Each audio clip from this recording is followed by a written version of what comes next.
Hi friends, இன்றைக்கி வீடியோவில் என்ன பார்க்குறோன்னா மீன் குழம்பு எப்படி செய்கிறதுன்னு பார்க்கலாம். ஃபஸ்ட்டு தேவையான பொருட்கள் பார்த்துக்கலாம்.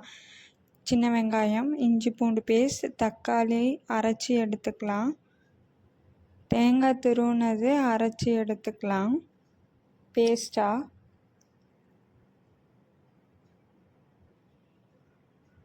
ஒரு கடாயில் எண்ணெய் ஊற்றிக்கலாம்.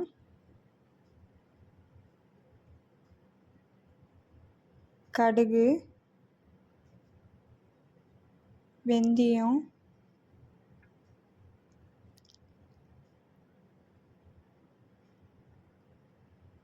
கடுகும் வெந்தயமும் நல்லா எண்ணெயில் பொரிஞ்சதுக்கப்புறம் பூண்டு போட்டுக்கலாம். பூண்டு பொன்னிறமாக செவந்து வரணும்.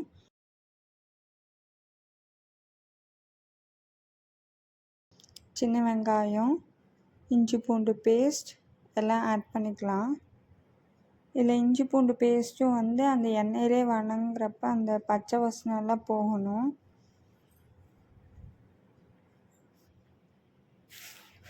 அரைச்ச தக்காளி விழுதை சேர்த்திக்கலாம். அந்த தக்காளியோட பச்சை வாசனை போகிற வரைக்கும் நல்லா வணக்கிக்கலாம். அரைச்ச தேங்காய் விழுதை சேர்த்திக்கலாம்.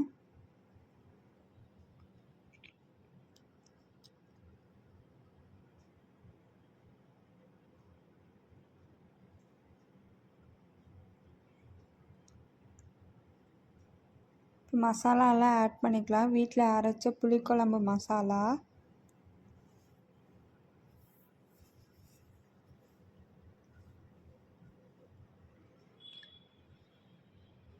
உப்பு, மஞ்சத்தூள், தண்ணி, கொஞ்சம் தேவையான அளவு தண்ணி ஊற்றி நல்லா கொதி வந்ததுக்கப்புறம் புளி தண்ணி ஊற்றிக்கிறோம். ஊற்றி நல்லா கொதி வரணும். கொதித்து வந்ததுக்கப்புறம் மீன் ஆட் பண்ணிக்கலாம்.